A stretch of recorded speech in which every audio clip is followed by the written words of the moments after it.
Hello and welcome to the Voice of Intuition podcast. My name is Susan Jane and I believe that trusting your intuition is the best way to live your life with meaning and purpose. Each week you will hear about how you can connect, develop and trust your intuition through the wonderful array of guests we have on the show and my own personal experiences. Join me to understand how your intuition can guide you towards a life full of meaning and loving purpose.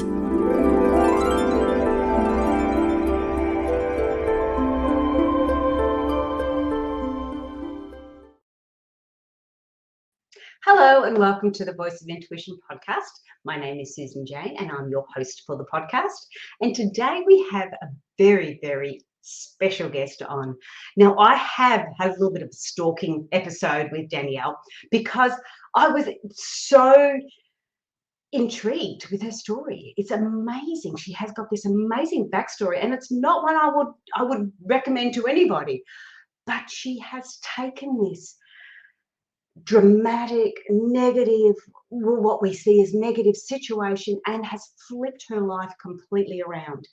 And at a ripe old age of 23, I can't believe that she is so in tune at such a young age to know what or how to follow her intuition. You've just got to listen to this one. This one's going to be amazing.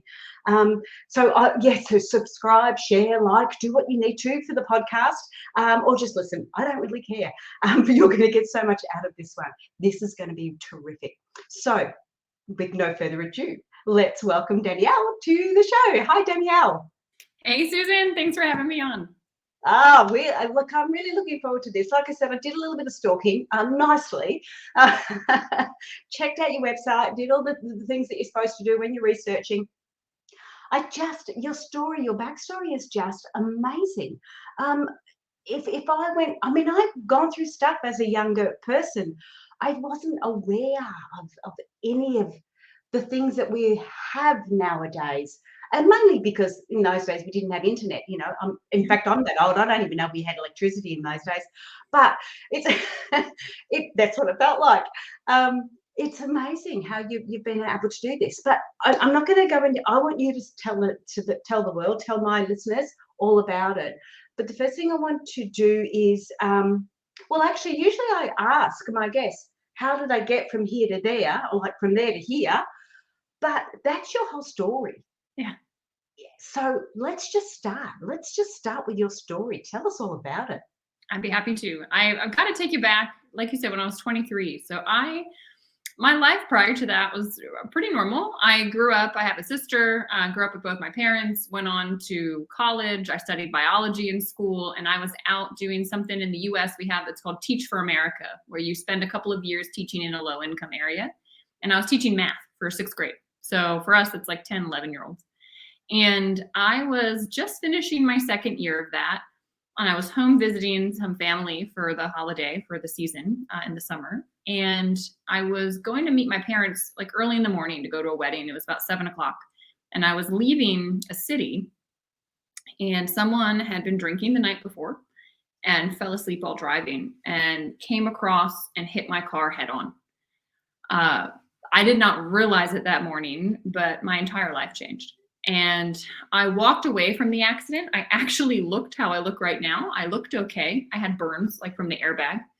But I kept saying, like when the paramedics came onto the scene, I said, I feel really out of it. And they said, oh, you're just in shock.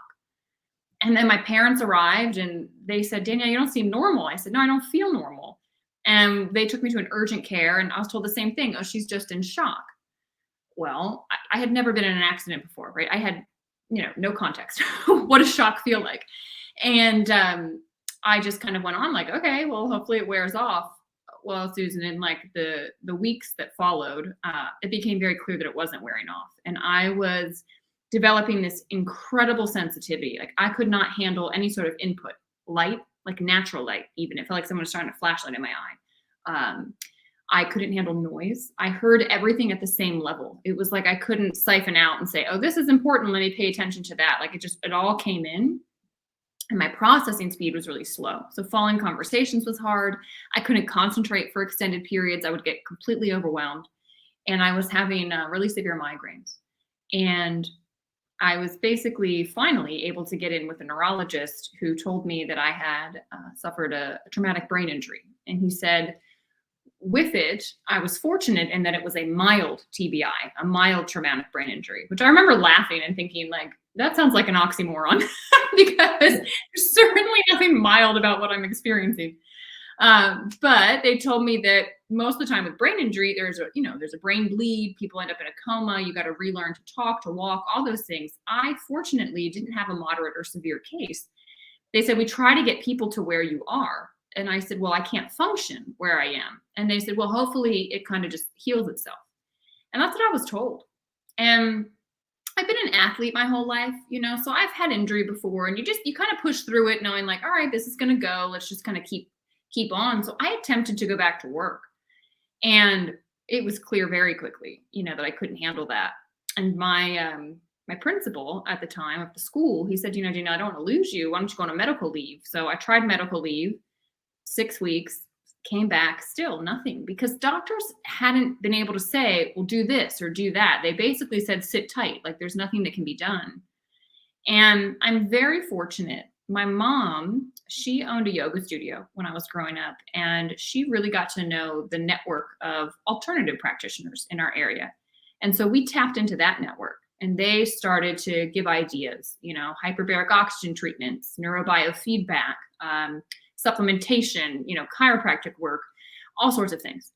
And I tried these things, but still, honestly, nothing was working. And I ended up losing my job, which meant I lost my income, which meant I lost my independence. And at the age of 23, I had to move back in with my family. And I'll tell you what, it was very difficult, because up until that point in my life, I thought Danielle was the girl that, performed well at school, that did well at her job, that was a snowboarder. Like, I was so identified with the things that I did in life that when all of that went away, I fell into a deep depression, because I didn't know who I was. Like, if I'm not all those things, like, who am I? And if I can't do those things in the future, I was being told, if you ever hit your head again, you're going to get worse. Like, you can never snowboard again. And that had been a big part of my life. I didn't know if I'd ever be able to work again, because I couldn't concentrate. Like, I couldn't handle anything. And so I'd get very anxious thinking about my future. And I just felt incredibly empty. It was a very confusing time. But I think, interestingly, when we're put to the test, when we have challenges in life, that's this opportunity where you can go within and go deeper. And you ask questions that if life were easy and flowing, you wouldn't have to ask. You wouldn't search for deeper meaning. But I was literally alone in bed, like 18 hours a day. Like, I was tired all the time, and I couldn't really go out and do much. And so I was with myself and my thoughts a lot. And it was very difficult for me to navigate, because I didn't have a lot of the tools that I have now that I've learned through my journey. And so it really felt like I was just like dropped in the middle of the woods by myself. And I like had to figure out how to survive. I mean, that's honestly how I felt. And it was interesting, because it took an entire year before something kicked in and I felt my intuition for the first time. And it was when I went to my neurologist for my 1 year checkup. And I will never forget. He said to me, Danielle, with your type of injury, your body's done all the healing that it's going to do. And he said, this is just your new normal, and you need to start shaping your life around your symptoms, and you need to move on. And I remember thinking to myself, like, you're fired. Like, it was such a clear, like, don't accept that. And it's the first time I'd ever felt my intuition so strongly in front of me saying, no, like, that's not going to be a belief that you bring into this world. Like, it's no, stop it right there. And I feel so grateful that happened. And it really, though, it flipped a switch inside of me. And interestingly, because he said that to me, it caused me to go, okay, well, what if my physical symptoms are never going to go away? Is it possible to still find happiness and find joy and to live a life that feels fulfilling? And it was like this game I made for myself. And I thought, all right, you've got the external world, right? The math teacher in me, plus your internal response to it. That equals your reality. And so I thought, okay, well, my internal response so far to the car accident and to the brain injury has been one where I have felt like a victim. I've been saying things like, I didn't deserve this. This shouldn't have happened to me. This isn't fair. Why me? And people were validating that. Yeah, this isn't fair, Danielle. That shouldn't have happened to you. You of all people, right? Those were the things I was hearing from external. And when you're in that victim mentality, I didn't realize what I was doing, but I was giving my power away to the external world. I was saying, well, this has happened and I can't control it. And therefore, there's nothing I can do. I'm stuck. And I don't know what you're going through, those of you listening, but I imagine the victim mentality pops in. It's like crazy how quickly it pops in, and we feel like, well, I have no control. Something external happened. And I want to tell you, you do have control, because here's what I realized. I could shift my internal response to what was going on. I couldn't change the fact that it happened, couldn't change the external, circumstances, but I could decide how I was responding to them. And so I said, okay, what is this challenge making possible? All right, let me think about all the things I can't do is where I've been thinking for the last year. Let me think about the things I can do. And I just started to say, all right, well, I can go for a walk. I can put a hat on, sunglasses, like I can handle the light. I can go for a walk. And then I thought, well, I could walk a dog. And then the local, Humane Society, they need dog walkers. So I started to go on a day that I felt well and I go walk the dog, and dogs bring such a joy to my life. It was like, that's a beautiful thing and it's bringing me joy and this feels much better. And then I thought, well, I can sit in a dark room and talk to my grandparents. They don't mind sitting in a dark room chatting. And so I started to spend a lot of time with my grandparents, and I was having the most amazing conversations, that as a child, I didn't really appreciate my grandparents for their wisdom.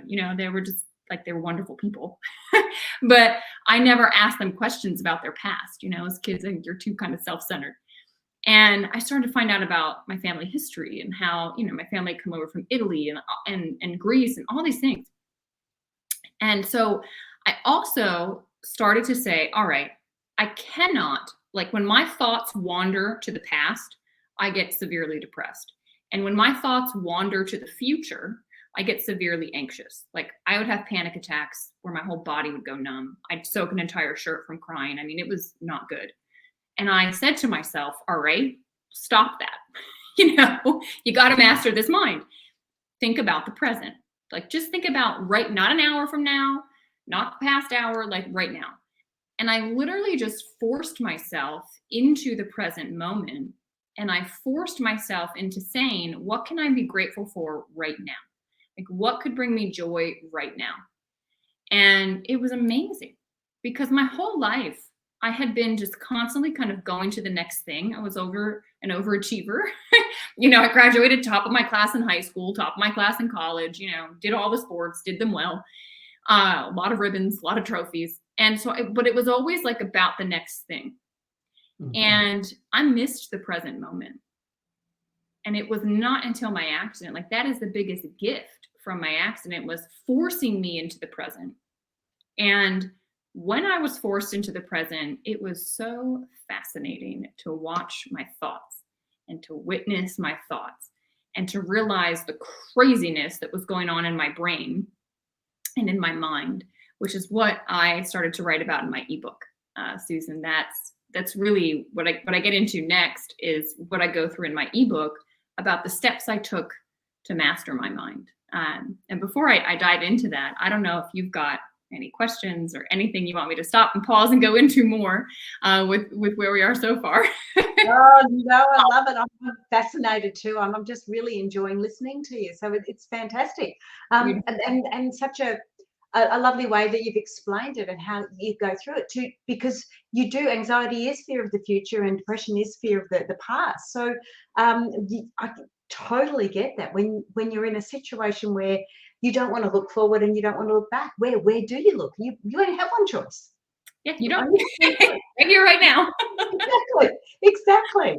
So I love that. But yes, now I've put down on the ticker tape, before we go a little bit further, I had on before, I'll pop it on again, if you do want to connect with Danielle, with Danielle, sorry, it is brainbodyself.com. That's your website, and you will get the ebook on the brainbodyself.com website. So tell us a little bit more about this ebook. Yeah, I'd be happy to. I'll tell you how this kind of developed. So as I was sitting there, staying super focused on the present, I started to notice, and of course it was my parents first because I was living at home, and I would like see these dynamics where they would be running on these patterns. Like I could see the patterns that they had, and they like were totally oblivious to this fact. And I could see them both come into a situation, and I could almost see like before it happened, an argument or a disagreement or like a complete misunderstanding. And I'm like, well, of course, because I was so present. I was witnessing what was coming into the conversation the entire day. My mom had just had, and my dad had just had, and now, because just total miscommunication. And, feelings get hurt, whatever. And then I was watching and I was like, what happened with my friends too? And then I was watching the news and I'm like, man, there's such a pattern, like loop. Like I can predict the news right before it's going to happen of all the fear and doom and gloom and all this stuff. And then I realized, Danielle, you're not immune to this. You have a bunch of these patterns too. And that's when I stopped. I wasn't judging people, but it was really fascinating to me. I've always been very curious. And so I thought, all right, well, let's just observe my own because they're the only ones that I can really do anything with. And so I started to witness how a situation might occur and I'd get triggered. Like I would have an emotional reaction to what just happened. And it could have been a person that said something. It could have been, a situation that unfolded. And I would typically, I'd get angry at the person or situation because I'm like, well, you made me feel that way. And then I realized, no, that feeling was inside of me. Why did I react that way? That's a better question because that just is what it is. I had a reaction to it. And the same person can watch the same situation and have a multitude of reactions, right? Why? Because inside of us, there is something making us react that way. And so I talk about in the book this power of observation, observing the thoughts, and then realizing that the thoughts that you're having it's kind of like you've got sunglasses on. Like there's this lens that you're looking through life where you're not actually seeing the present moment for what it is. You're seeing it through this lens, usually of your past experiences, past situations. This happens a lot in relationships, right? Something happened in a previous relationship. Now we kind of bring that into this relationship, a distrust because you think someone's going to cheat on you, whatever it is. A lot of people have, or I can talk about mine. I'll speak to me. I had a lens of not feeling good enough, not feeling worthy, not feeling like my voice was heard. This feeling of like, well, what about me? Like, how did you forget about me? And so I would bring that into situations that the person really didn't forget about me. It had nothing to do with me, but I would get all offended. Like, well, how come they didn't ask me? And it was fascinating because I realized, oh my gosh, like life is this beautiful game that's trying constantly to tap on our shoulder and say, hey, take the sunglasses off. Hey, that like lens of you're not feeling good enough, like that's BS from your past, like remove it. You are more than good enough. You have so much to offer that those lenses are limiting you. And every person, right? The trigger is the teacher. Every person, every situation is meant to teach you. It's that tap on the shoulder. Like, yeah, you see that you're responding that way. That's not healthy. You don't need to be responding that way. Take off the sunglasses. You are loved. You are enough, right? Whatever that is that's rooted in us. And as I started to do that, and guys, this is like deep inner work. Okay. It sounds simple if you're following me, but it's not easy because you have to look at yourself in the mirror and you take responsibility squarely. Like it all starts and ends here with you. And a lot of people aren't ready for that. Like I said, when we're in these victim mentalities, it's like, well, how can I take responsibility? I'm not saying that you're condoning something that's happened. Like I don't condone that man driving drunk. I don't think it was okay that he did what he did, but the reality is it happened. And so I needed to accept that it had happened. And then I was in a space of power to say, all right, how do I want to react to this? And as you're witnessing your thoughts, you realize that a lot of times you're having these responses that are just automatic and they're really unhealthy and they're making you miserable, right? When you get frustrated, you're really not helping the situation. You're just making yourself miserable in the situation. So get rid of that. and decide how it is you want to interact and react, and realize you have the control. That's why I called the book Mind Control, because it's all in your head and you get to pick the conversation that your head is having. And you get to start to insert, new ideas, new belief systems, new ways of being. And when you do that, your world will change. So this is what happened to me. I started to shift and change my inner world, right? In all the ways I was telling you. I started to kind of have this mantra of, I'm going to be open. I'm going to be patient, right? Open to what might be coming into my life, patient as it all unfolds. And no kidding, like, we got a phone call from an acupuncturist that knew my mom. And she said, I've come across a health technology. It's a cell signaling supplement that helps the body to signal out where there's damage so the body can come repair it. And she said, you have a lot of this when you're young, which Danielle's young, so she has a lot, but she's had a lot of damage. It's almost like there's just like one bar of service, like the body's not hearing the call. And she said, I believe this would pass the blood-brain barrier. It's helped some of my clients with digestive issues. It's helped with hormone issues. It's helped with skin issues, lung issues. She said, it doesn't matter because it just helps the cells. And so whatever, tissue that cell is a part of is going to be helped. So we get this call, and I'll be honest, I thought it sounded too good to be true. So, that little voice came in, the not helpful one, and was like, there's no way this could be. Like, the scientist in me, I'm a biologist, that's what I got my degree in, was like, show me the science, like, give me proof. And for 6 months, I kind of had this attitude and air about it. But my mom trusts her intuition. I hadn't learned to do that yet. My mom was like, Danielle, I intuitively know this is the answer. And I was like, what do you mean? And she's like, no, I know that it is. And it's the missing link. And I'm like, I'm not drinking it. And so she started drinking it. And it was this stuff. It's called a Redox. It's actually that blue bottle that's behind me. And my mom starts drinking this.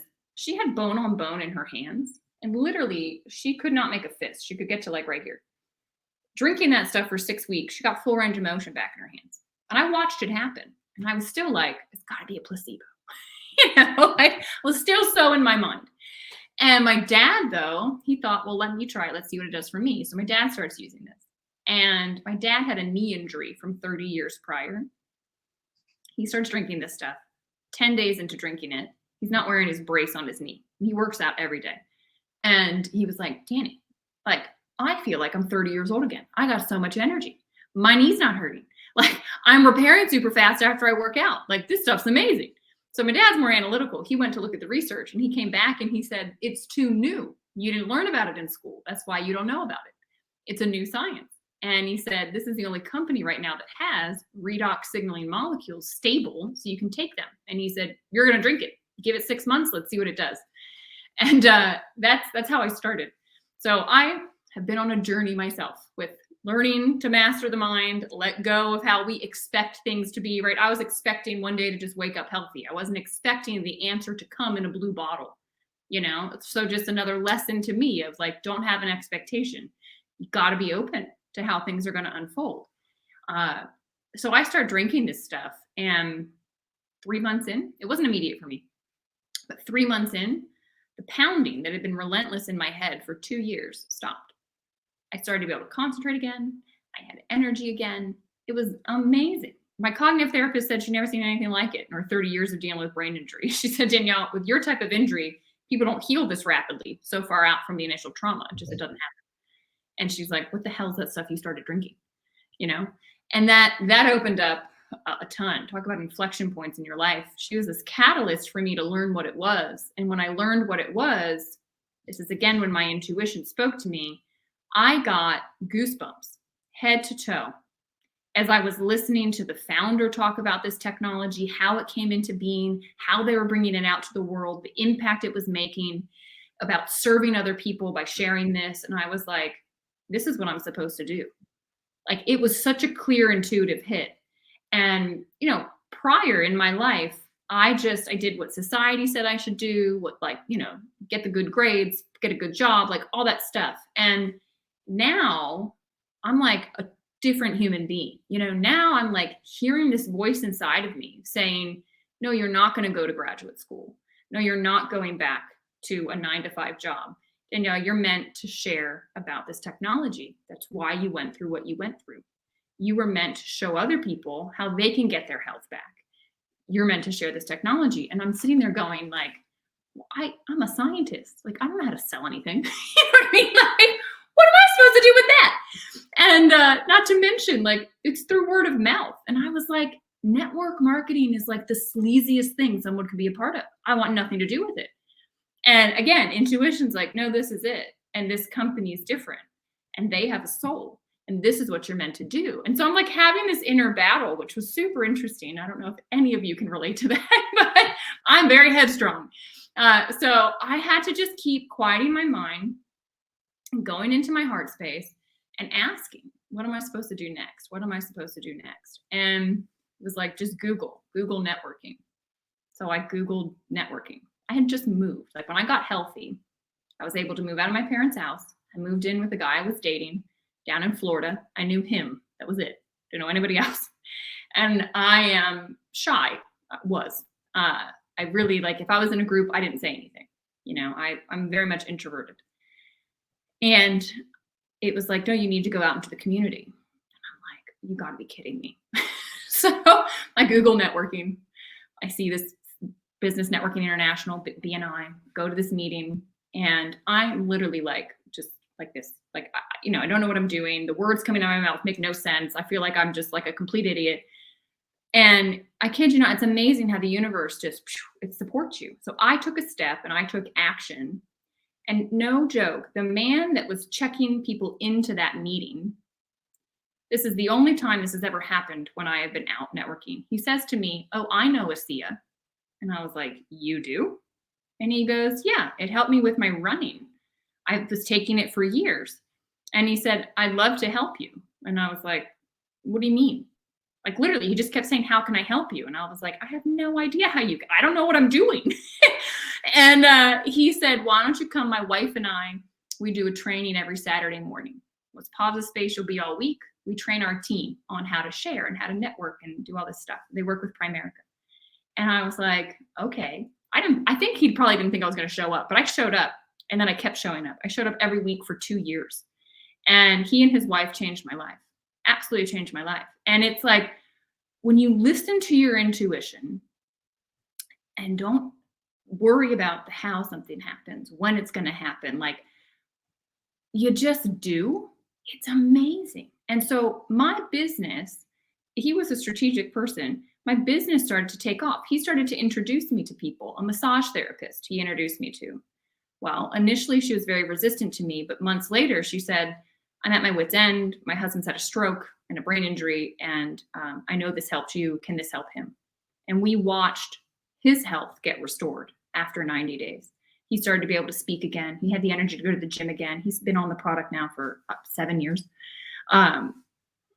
And just one thing after another, that massage therapist then wanted to share with people. Like doors just like naturally started opening. And my business became my spiritual practice, where I learned these principles of, you know, like the law of polarity, how things swing equal and opposite. And so I'd know when things felt like they weren't going anywhere, it was because we were getting ready for stuff to go very quickly. And when things were going quickly, I was like, get ready, because there's going to be a lull. You know, it's like there's just this swing, this natural flow. There's duality in this world, and you go from dark to light, and you just, that's the flow of it. And so I started to learn these things in my business. And I started to see how my inner world and my inner dialogue was impacting my ability to show up as an entrepreneur. You know, when my self-image was small and tiny, I produced small and tiny. When I decided to get expansive internally and hold the energy of a leader, you know, all of a sudden I had a team of people I was leading. And it's just continued. Like we're now 8 years into this, and I have an international organization. I've helped people globally, thousands. And I look back and I'm like, well, how did I get here? You know? But it's because I trusted my intuition. Like I will tell you, the world was telling me not to do this. My sister was like, you're crazy. You need to get a job. Like you're working with a BS thing. Like this isn't even real. You know, you're making this all up. Like it was not pleasant. I had very, very, very good friends saying to me, Danielle, it's time to get serious. Like, you've gotten better from your injury. You need to reintegrate into the world. Like, you need to go on to graduate school. And I was like, no. And then other people saying to me, well, that type of job is not safe. That company could go under. And I was like, yeah, but your job's not safe. If you lose your health, you can't earn money anymore. That's what happened to me. You know, I'll at least still earn money if I lose my health again, because people are still going to buy this because they're benefiting from it. It has nothing to do with me. It was such an interesting lesson over this it's now been a decade. Going from this version of Danielle to who I am now. I mean, it was like, you know how a caterpillar has to like disintegrate before it can come out as a butterfly? Like, that's the process I've been in. And it's taken a decade. And it was like when I was in that cocoon that I learned about my inner world. Like, I had to go through this intense trauma, everything that I thought I was fall apart for me to really fall together and for me to come out on the other side as a completely different person, right? A caterpillar to a butterfly, like, whoa. And that's why I talk about, you see here, post-traumatic growth. This is something a lot of trauma survivors experience. And I don't know why. For the life of me, I can't figure out why we don't shine more light on this. Because as a society, we focus a lot on post-traumatic stress disorder, right? Oh, these veterans, they went through an intense situation, they're broken. You know, this natural disaster happened, like, you know, the hurricane took all of your belongings. That just happened not far from where I live. You know, you lost a loved one. I'm not saying these things aren't hard. I'm not saying they don't shift and change you. You know, like an injury like I went through, it changed me to my core. But it's the growth that happens on the other side. Like, the situation is happening because you're ready. Like, you're chosen. Your soul is like, we put in for the upgrade. You know, like, we're ready to learn some lessons. Here's the test. You're taking the test. Like, the challenge you're going through right now is the test. And it's to teach you that everything you need is inside of you. You've got all the potential sitting in there, and you're connected to the infinite. You need something, just ask.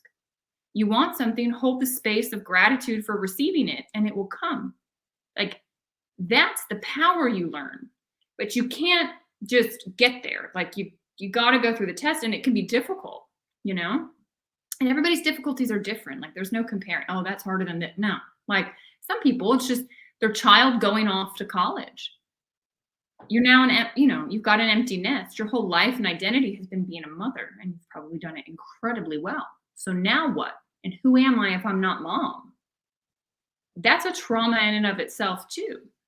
And growth can happen because now you get to go internal. You get to find out more about you and yourself, and you can make this beautiful shift into who you are now. It doesn't mean you're not still going to be a good mom, but motherhood looks different now. So there's a lot that can unfold, and I believe in a concept called the Pygmalion effect. And the Pygmalion effect is so cool. Maybe I love it because they did it with teachers. So they basically took a classroom, and these people came in and gave a test to the kids. And then they came back to the teacher and they said, the test reveals to us which students in your classroom are going to have massive growth this year. They're underperforming right now, but they're actually super talented. And I think they called them spurters. They're going to spurt this year. And they gave the list of names to the teacher.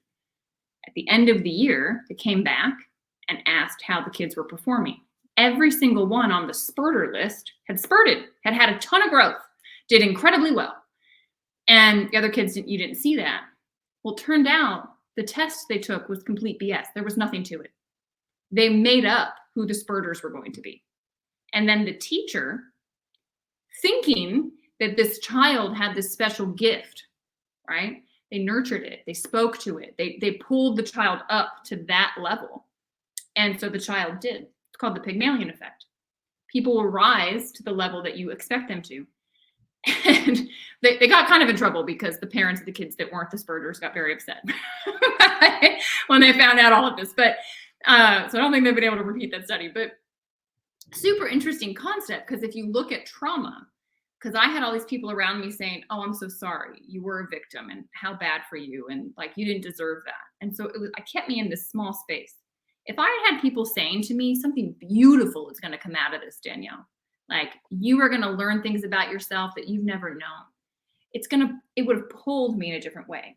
The only person that I had say something like that was a therapist I had started going to. And I had told him I was having a really hard time because all of my friends were getting graduate degrees. No joke, I had friends going to Yale and Harvard to get MBAs. I had a couple of friends in school to become doctors, and the others were getting PhDs. I had, like I told you, like high performer. So my peers were too. And I said to my therapist, like, I get on the internet and I get on social media and I see what my friends are doing, and it literally gives me such a sinking feeling. And I feel like such a failure and like I'm never going to be able to do anything in my life. And my therapist said to me, Danielle, they're getting a piece of paper. And he said, you are getting schooled in life right now. He said, your emotional growth is going to be phenomenal. The amount of emotional intelligence you're going to have when you get through this. He said, I'm not going to have a piece of paper for you, but you're going to be a better mom. You're going to be a more compassionate person. You're going to be able to interact with people on a different level, things that your friends will never, ever have because of what you've had to go through. And that, right, was him telling me about this growth that was going to happen. And I held to that. I held to that like it was like my safety line, you know, because I felt like I was in a pit, like there was no way out of it. And I held on to that like, okay, that's where we're going. And he was right. And I know that that served me in my business and in my ability to, you know, connect with people. So it's been an incredible journey, Susan. And I hope that, you know, it sheds some light on things for people with what they're going through in their life. Yeah, I really like the idea of when you are sort of in that victim mode, that everything everyone says sort of reiterates it. You know, when they you know, poor you, they will reiterate that sort of belief. But if you can change that understanding and then look at the positives, yes, it's going to make your trajectory a little bit different. Yes. And you will start to look at things a little bit differently. So yeah, that was really cool. Thank you so much for sharing all that. That was amazing. Yeah, you're welcome. It's like funny to, I'm just be honest, it's funny to be on here talking to myself and not seeing you. And I was like, oh, I hope this is good. Yeah, so that's we're sort of running out of time. Is there anything else you'd like to say before we finish? I'll just say this, you know, I'm super active on social media. And so if you feel like reminders of this would be helpful to you, connect with me on Instagram, TikTok, Facebook, like wherever, pick your platform. I am constantly putting out things just to shine light on what life might be trying to teach you, reminding you of duality. You know, we live in a world of duality. What I mean by that is there's day and night. There's feminine and masculine, right? You think about the sun and the moon. We need both. And you think about the yin yang. I think what's so beautiful about that, it's like the dark and light chasing each other. One, you know, leads into the other, which then leads into the other. And it's a cycle. Like that's what it is. But there's also a seed of darkness in the light, and there's a seed of light in the dark. And it's to remind us, you know, to make us aware that, look, if we didn't have the darkness, we wouldn't appreciate the light as much. And when we're in the light, we appreciate it more, knowing that there is this darkness that could be here. And when you know that, you're able to just have a calm confidence, knowing it's all a cycle and it's all just meant for learning. Like this is a learning journey. Your soul is on a learning journey, and your intuition is your guide. And I don't know why we don't teach kids this. Like this is something that everyone should be knowing from a young age on, that your guidance is internal. You know, we spend our whole lives like looking for the answer external, like whole life. People go on pilgrimages, like they do everything. They keep looking out. And it's like, you know, what a joke, because all they had to do was turn around and the answer was inside the whole time. I mean, it's like, it's a rough joke, you know, it's not really funny. It's like, it's a hard lesson to learn that, oh my God, all I had to do was look within me. Are you kidding me? And that's the truth of the matter. You know, all the answers are within you. You just got to trust it. It might sound bizarre. Like for me, going out and sharing about a cell signaling technology, like never in my life did I think I'd be doing what I'm doing right now. But my intuition kept telling me, take a step, take a step, take a step, take a step. And now I get it, you know. And it wasn't about me. It was about the people that I was meant to help and lead and serve. And I grew through that process too. So that's the last of what I'll share. Yeah, thank you so much for that. Okay, so that's it. We run out of time. I will say, make sure you share, like, subscribe to the podcast, and jump onto the website and have a look at Danielle's website. It is, oh gosh, what was it? Hang on, I've got it on the other banner. Again, it is brainbodyself.com. So look at brainbodyself.com. But that is us for this week. I'm going to say bye for now, and I'll catch up with you next week. Okay, bye for now. Whoops, it stopped going.